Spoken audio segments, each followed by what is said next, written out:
The first German soldier dropped his rifle before the Americans even shouted, then fell to his knees with both hands locked behind his head.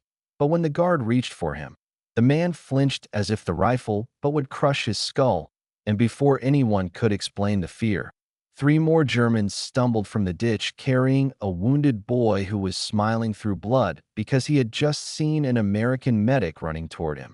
The American roadblock sat at the edge of a ruined farm road, with 2 jeeps angled across the mud and a machine gun placed behind stacked stones. The men on duty expected scattered surrender parties from the collapsing German lines, but they did not expect the first soldier to throw his rifle away before anyone raised a weapon.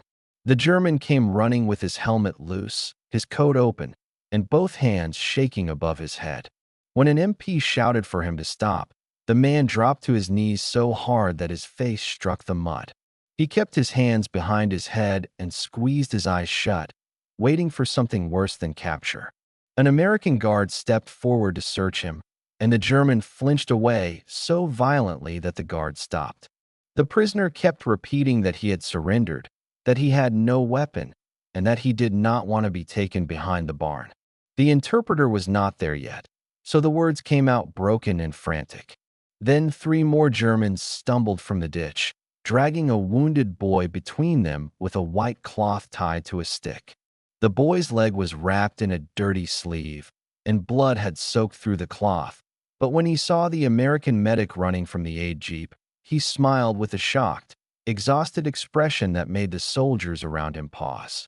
The medic reached him and cut open the sleeve around the wound.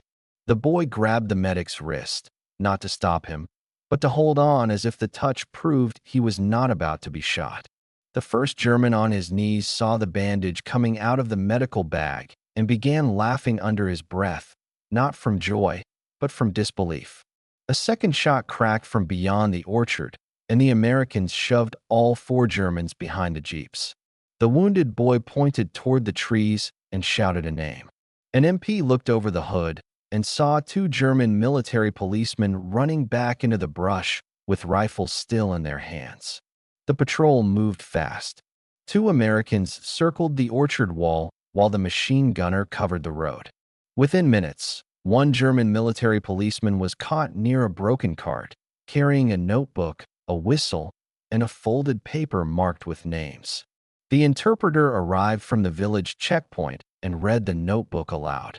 It listed German soldiers who had tried to surrender early, men who had accepted American leaflets, and men accused of spreading rumors that prisoners were being fed instead of killed.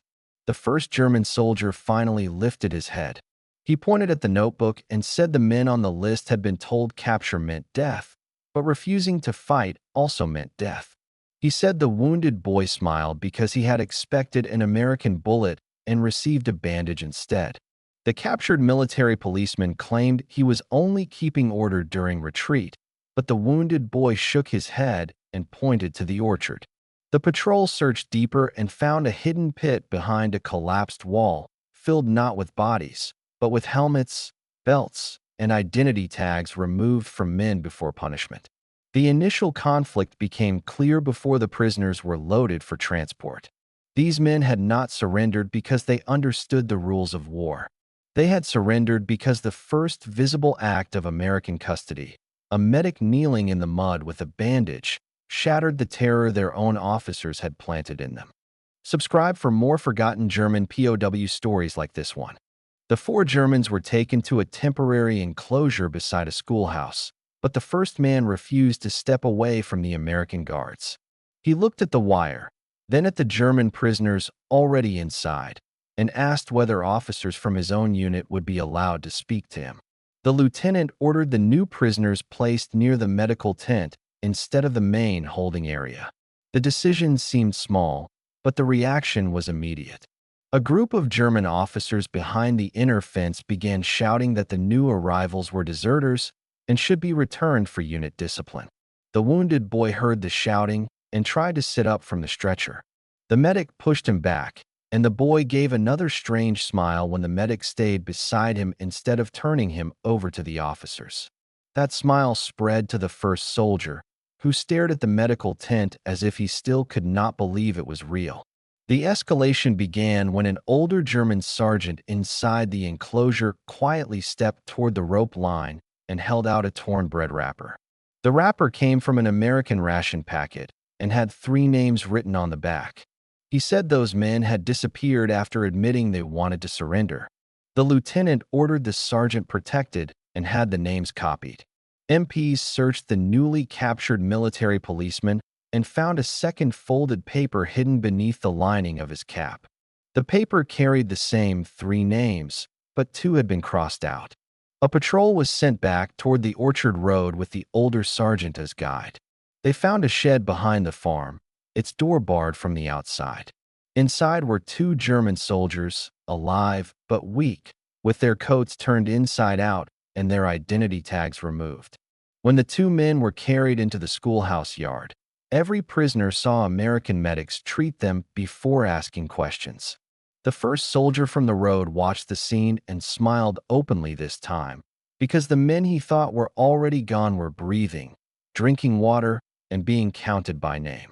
The German officers reacted by demanding a formal separation from the dishonored men. The lieutenant refused and ordered their barracks searched instead. Under a mattress in the officers' section, MPs found a list of unreliable soldiers, along with orders to prevent surrender rumors from spreading through retreating units. The escalation moved beyond fear when the schoolhouse cook, a French civilian kept nearby for labor, pointed to a locked storage room. Inside, MPs found German leaflets warning soldiers that Americans would execute prisoners, starve the wounded, and hand deserters back to their commanders. The leaflets were placed on an evidence table beside the notebook, the crossed-out list, and the removed identity tags. The surrendering Germans looked at the papers one by one, then at the medics moving between cots, and the lie became visible in the space between printed fear and actual treatment. A German officer tried to tear one leaflet from the table, but an MP caught his wrist before he could remove it. The officer claimed the papers were necessary to keep morale from collapsing. The lieutenant ordered his statement recorded because it proved the fear had been used as a weapon. By evening, the smiles in the medical line were no longer accidental. They appeared each time a name was written correctly, each time a wound was dressed, and each time a man was not handed back to the officers who called surrender a crime. The major consequence arrived the next morning when a larger group of German soldiers reached the outer road carrying a white bedsheet tied between 2 rifles. They did not march like a unit. They came in scattered clusters, with wounded men in the center and unarmed soldiers walking backward to watch the tree line. The Americans ordered them down and searched them one at a time. Several smiled the moment their weapons were taken, as if losing the rifles lifted a weight from their bodies. One man even kissed the dirt beside the road before an MP pulled him upright and sent him toward the processing line. Among them was a young clerk carrying a metal document tube under his coat. He handed it over before anyone searched him. Inside were daily orders from a retreating German command post, warning soldiers that capture meant humiliation, execution, or abandonment, and ordering officers to stop surrender by any means. The consequence spread fast.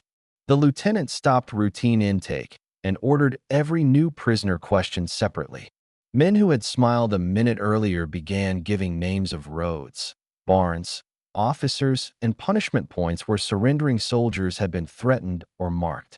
An American patrol moved toward one of the named barns and found a wall covered with chalk marks, each mark beside a unit number. Beneath the marks was a wooden bench stained dark from repeated restraint. No one described the scene for long. The MPs photographed it, numbered it, and brought back the chalkboard plank as evidence. Inside the barn loft, they found a bundle of American safe conduct leaflets that German officers had seized before the men could read them. Some leaflets were torn in half. Others had German warnings written across them, telling soldiers the promises were traps. The rescued wounded boy saw the leaflets and asked for one. When the interpreter read it to him fully, he smiled again, slower this time, because it said prisoners would receive food, medical care, and protection. He pointed to the bandage on his leg and said the leaflet had told the truth before he was brave enough to believe it. The German officers tried to regain control by calling the smiling men cowards from behind the fence. This time, the ordinary prisoners did not lower their heads. One man raised his bandaged hand and answered that he had seen more mercy in one American medical bag than in 3 days under his own officers. The lieutenant ordered the officers removed from hearing range and stripped of any role in identifying incoming men. That order changed processing across the enclosure. New prisoners were brought in by face, searched for hidden marks, and asked whether any officer had threatened them for surrender.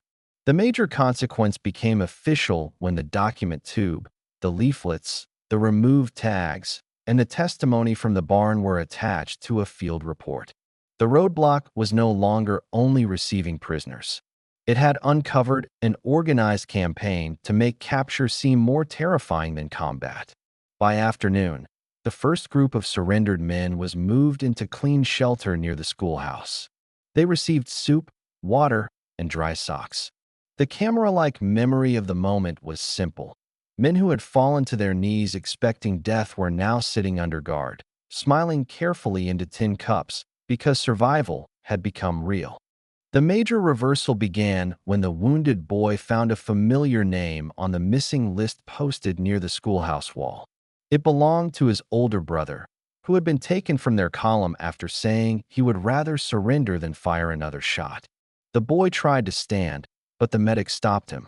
He pulled a small thread from his sleeve and revealed a hidden knot code sewn along the seam. The code marked 3 places where his brother and other men had been held during retreat, in case one of them reached the Americans alive. The first soldier from the road recognized one location as an abandoned bakery cellar near the village square. A patrol moved there immediately with the interpreter, 2 medics, and the older German sergeant who had first named the missing men. The bakery cellar door was blocked by flour sacks. When the Americans cleared it, 4 German soldiers lifted their hands from the darkness, and one of them had the same narrow face and blonde hair as the wounded boy. The brother was alive, weak, and holding a torn American leaflet folded like a prayer card. The reversal was visible when the brother was brought into the schoolhouse yard. The wounded boy saw him and began laughing before he cried, then smiled so broadly that several other prisoners turned away to hide their own faces. The men had believed capture meant death, but now capture had returned a brother from a locked cellar. The brother carried more proof. Inside his boot was a folded order naming officers who had intercepted American leaflets and replaced them with warnings of execution. He said the smiling started among the captured men because every American action contradicted what the officers had told them. The lieutenant ordered the officers confronted with the recovered order, the intercepted leaflets, and the living brother. The senior German officer tried to claim the warnings were patriotic discipline, but the ordinary prisoners had already seen too much. They began pointing out the men who had spread the false stories. The reversal moved through the enclosure like a physical change. Men who had avoided the medical tent now stepped forward to show wounds. Men who had hidden names now gave them. Men who had smiled in secret began smiling openly when clerks wrote their identities correctly. A French civilian woman arrived at the gate with a basket of bread and reported that she had seen German officers burn surrender papers near the church steps. MPs followed her and recovered ashes, half-burned leaflets, and a metal stamp used to mark soldiers as unreliable. Those objects completed the reversal. The same documents meant to frighten men away from capture were now evidence that capture had saved them from a collapsing system of lies, threats, and disappearing names. By sunset, the wounded boy and his brother sat beside the schoolhouse wall under American guard. They were not free, but they were alive, together, fed, and counted. Their smiles were no longer strange. They had become the clearest sign that the fear used against them had finally failed. The final irreversible event began that night, when an American guard heard scraping inside the officers' temporary barracks. MPs entered with lanterns and found a German captain cutting names from a captured roster with a shaving blade.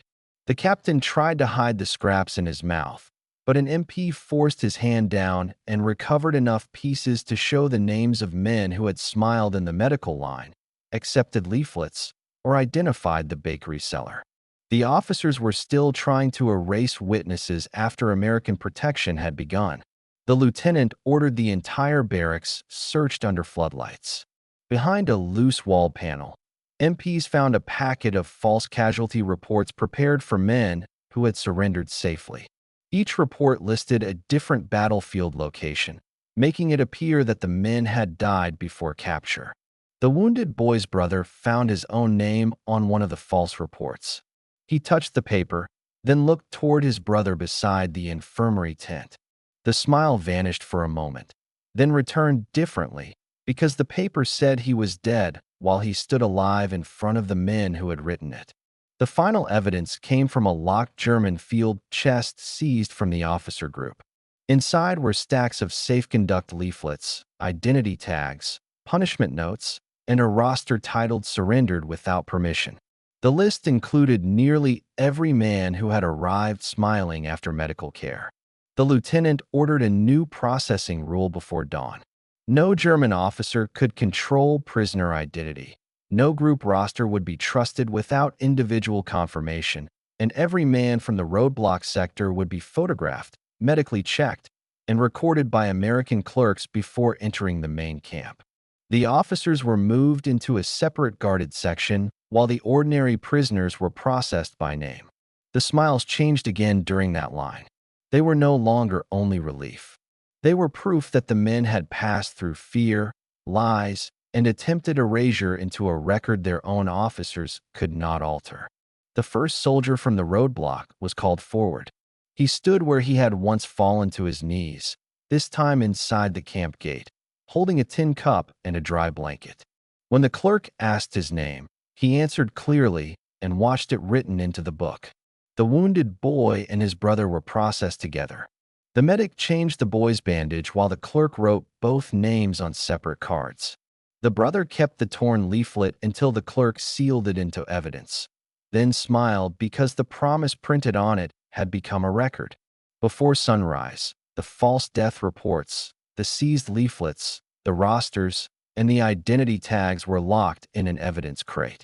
The crate left for headquarters under armed escort while the officers who created them stood behind wire, unable to follow the papers they had used to control the men.